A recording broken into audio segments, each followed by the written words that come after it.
Hello বন্ধুরা, সোনাই বুবু চ্যানেলে তোমাদের সবাইকে অনেক ভালোবাসা আর ওয়েলকাম জানিয়ে আজকের ব্লগটা এখান থেকে স্টার্ট করছি।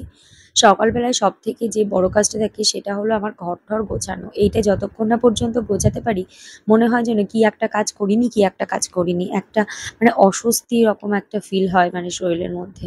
আর রাগও হয় জানো তো, যখন দেখি তোমাদের দাদাভাই বিছানা ছেড়ে উঠে গেছে অথচ বিছানাটা কখনো গোছায়নি, কোনোদিনও গোছায়ও না। যদি আমি ভুল ভবিষ্যৎ বলি তাহলে হয়তো ভুল ভবিষ্যৎ হয়তো কখনো গোছালো কি গোছালো না এই।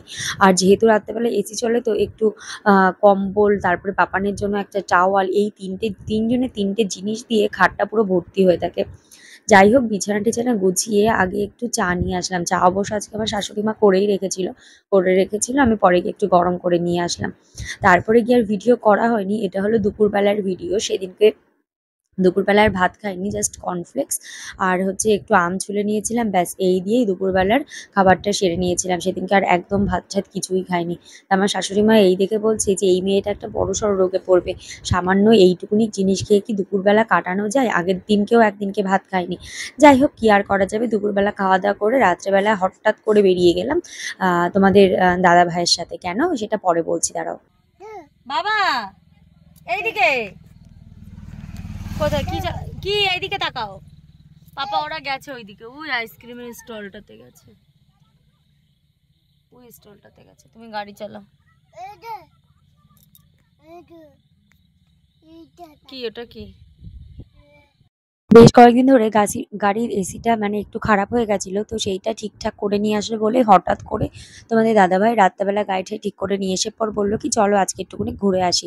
তখন প্রায় রাত 10:30 বাজে, হঠাৎ করে বেরিয়ে গেলাম। ওই একটা জামদানি রোড আছে আমাদের এখানে, তো ওখানে গিয়ে ভেবেছিলাম একটু চা টা খাবো, চলে আসবো, বাট চা খাওয়া হয়নি। অত রাতে আইসক্রিম খেয়ে চলে এসেছিলাম। তো পাপানকে নিয়ে বেরিয়ে পড়েছি, যা জামা পরা ছিল নাইটি পরে, আর উপর দিয়ে একটা হাউস কোট পরেই চলে গেছিলাম। অত রাতে কেই বা আর দেখবে, যাবো তো গাড়ির মধ্যে করে। তো যাই হোক, যেমন ভাবা তেমন কাজ। ওকে আমার বলা লাগে না, অন্য অন্য সময় না আছে যখন আমি বলি নিয়ে যাবে তখন বলে না না।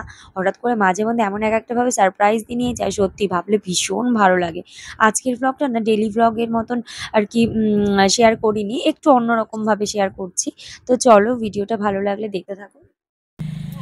এখন রাত বাজে কটা কদিন, কটা বাজে এখন রাত? কি সুন্দর হাওয়া দিছে। বাটারস্কচ খাবে? বাটারস্কচ ফ্লেভারের কি আছে? আইসক্রিম বাটি না, তাহলে তোমার ওই কুলফির মধ্যে বাটারস্কচ দিয়ে দেবে। কেমন খাতি হয়? কেমন খেতে? বাটারস্কচ আইসক্রিমটাকে তোমার একটা কুলফির ওই ইসের মধ্যে খাপের মধ্যে দিয়ে এখানে দেবে। ফুচকার দোকান মোকান নাই? না, নো ফুচকা। সামনে কিসির দোকান ওটা? ওটা চা খাওয়া হবে হয়তো। তাহলে চা খাবানি, চলো দিনি। ধর ব্যাঙ্গো চাটা খেতে হবে না কেন? তাহলে আর ওই দুধ চা খাবে, পুরো গ্যাস হয়ে যাবে, কিছু খেতে পারবে না। তাহলে পাপানটা নাও, একটু বাইরে যাই। এবার বাইরে চ। কাম, আরে যা, পরে গাড়ি চালাবি। ওকে আমি সবসময় দিই, কম একটু আগে দিয়েছে ওকে। দাও এনে আয় আয়। ওই যে আপনি রে পটল, এ পটল একটু খা, পটল এ পটল খা। শোনো, ওই দেখো দেখো, তাহলে একা একা খাবে। দাঁড়াও, আর একটা কথা কি জানো তো, বাবান ওখানটায় গিয়ে বারবার ওই আইসক্রিম স্টলটার দিকে হাত দিয়ে দেখাচ্ছে আর বলছে ওই যে। ফার্স্টে তো বুঝতে পারিনি যে কি বলছে, পরে গিয়ে বুঝতে পারলাম যে ওনাকেও একটা আইসক্রিম ওরকম আর কি কোণে মানে বড়দেরকে যা দেখে তাই কপি করা স্টার্ট করে দেয়।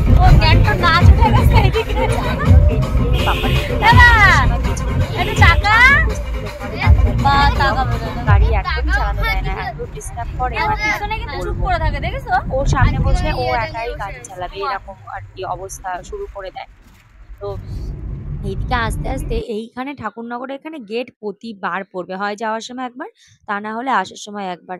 আর এত খারাপ লাগছিল, ভাগ্যিস আমি জিনিসটা দেখিনি, মানে এরকম জিনিস এর আগেও আমি চোখের সামনে দেখেছি রেলে কাটা, কিন্তু সেদিনকে ভাগ্যিস দেখতে পাইনি। তোমাদের দাদা ভাই দেখেছিল একটা একদম বাচ্চা একটা কুকুর, মানে পুরো রেলে কেটে পুরো আর কি মাথাটা পুরো আলাদা হয়ে পড়ে রয়েছে। এত বাজে লাগছিল শুনেও। তা তোমাদের দাদাভাই বললো ভাগ্যিস তুমি দেখোনি।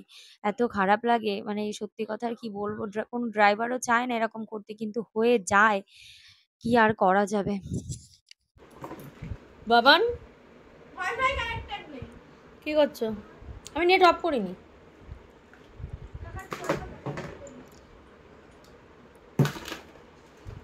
কাজের বাহার দেখো, ওর কাজের বাহার দেখো।